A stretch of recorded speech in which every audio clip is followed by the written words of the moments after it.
Corona ଲଢ଼େଇରେ ଆଜି ଆଗଧାଡ଼ିର ଯୋଦ୍ଧା ସାଜିଛନ୍ତି ଆମ ରାଜ୍ୟର ଅନ୍ୟୁନ 72,587ଟି ଅଙ୍ଗନବାଡ଼ି କେନ୍ଦ୍ରରେ କାର୍ଯ୍ୟରତ ଅଙ୍ଗନବାଡ଼ି କର୍ମୀ। ଆମ ପ୍ରିୟ ମୁଖ୍ୟମନ୍ତ୍ରୀଙ୍କ ଆହ୍ୱାନରେ ରାଜ୍ୟର ସବୁ ଅଙ୍ଗନବାଡ଼ି କର୍ମୀ ନିଜ ପିଲା ପରିବାରକୁ ପଛରେ ପକାଇ ନିଜର ସ୍ୱାସ୍ଥ୍ୟଗତ ସମସ୍ୟାକୁ ଖାତିର ନ କରି ଆଜି ଆଗେଇ ଆସିଛନ୍ତି କରୋନା ମହାମାରୀର ଯୁଦ୍ଧକାଳୀନ ମୁକାବିଲା କରିବା ପାଇଁ।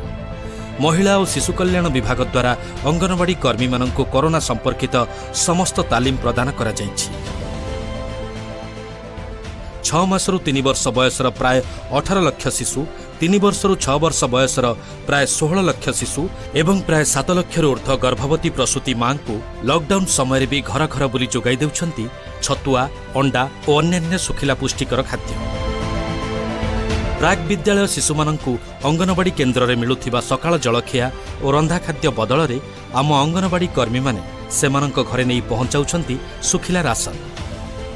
ଛୋଟ ପିଲାମାନଙ୍କୁ ହାତ ଧୁଆ ଓ ସାମାଜିକ ଦୂରତା ବିଷୟରେ ପରାମର୍ଶ ଦେବା ସହିତ ରୀତିମତ ଘରେ ରହିଲେ ବି କିଭଳି ପିଲାମାନେ ମାନସିକ ସ୍ତରରେ ସୁସ୍ଥ ରହିବେ ସେଥିନିମନ୍ତେ ଘରେ ଘରେ ଅରୁଣିମା କାର୍ଯ୍ୟକ୍ରମ ମାଧ୍ୟମରେ ପିଲାମାନଙ୍କୁ ନାଚ ଗୀତ, ଗପ କହିବା, ଚିତ୍ର ଆଙ୍କିବା ପରି ସୃଜନାତ୍ମକ କାମରେ ନିୟୋଜିତ କରାଇଛନ୍ତି ଆମ ଅଙ୍ଗନବାଡ଼ି କର୍ମୀ।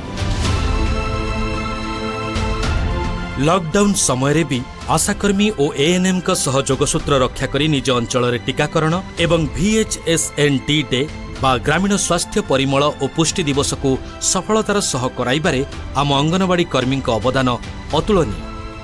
କରୋନା ବିଷୟରେ ସରକାର ଜାରି କରିଥିବା ବିଭିନ୍ନ ସତର୍କ ସୂଚନା, ପ୍ରଚାରପତ୍ର ତଥା ବିଭିନ୍ନ ଜନସଚେତନତା କାର୍ଯ୍ୟକ୍ରମ ଲୋକମାନଙ୍କ ନିକଟରେ ପହଞ୍ଚାଇବା ସହିତ ହାତ ଧୁଆ ଓ ସାମାଜିକ ଦୂରତା ରଖିବା ପାଇଁ ଘର ଘର ବୁଲି ଲୋକମାନଙ୍କୁ ପ୍ରବର୍ତ୍ତାଉଛନ୍ତି ଆମ ଅଙ୍ଗନବାଡ଼ି କର୍ମୀ। ଏଥିସହିତ କରୋନା ସମ୍ପର୍କରେ ଗୁଜବଠାରୁ ଦୂରରେ ରହିବା ପାଇଁ ମଧ୍ୟ ସଚେତନ କରାଉଛନ୍ତି ସମସ୍ତଙ୍କୁ। ଆମ ଅଙ୍ଗନବାଡ଼ି କର୍ମୀମାନେ ଘର ଘର ବୁଲି ବାହାର ରାଜ୍ୟ କିମ୍ବା ହଟ୍ସ୍ପଟ୍ ଅଞ୍ଚଳରୁ ଆସୁଥିବା ଲୋକଙ୍କ ପଞ୍ଜୀକରଣ କରାଇ ସେମାନଙ୍କୁ ଏକାନ୍ତରେ ରହିବା ପାଇଁ ପରାମର୍ଶ ଦେଉଛନ୍ତି। ଏଥିସହିତ ସେମାନଙ୍କ ସମ୍ପୂର୍ଣ୍ଣ ଯାତାୟତ ବିବରଣୀ, ଲୋକସମ୍ପର୍କ ସହିତ ପ୍ରକାଶ ପାଉଥିବା ଲକ୍ଷଣ ସମ୍ପର୍କରେ ରିପୋର୍ଟ ପ୍ରସ୍ତୁତ କରି ସରକାରଙ୍କୁ ପ୍ରଦାନ କରୁଛନ୍ତି।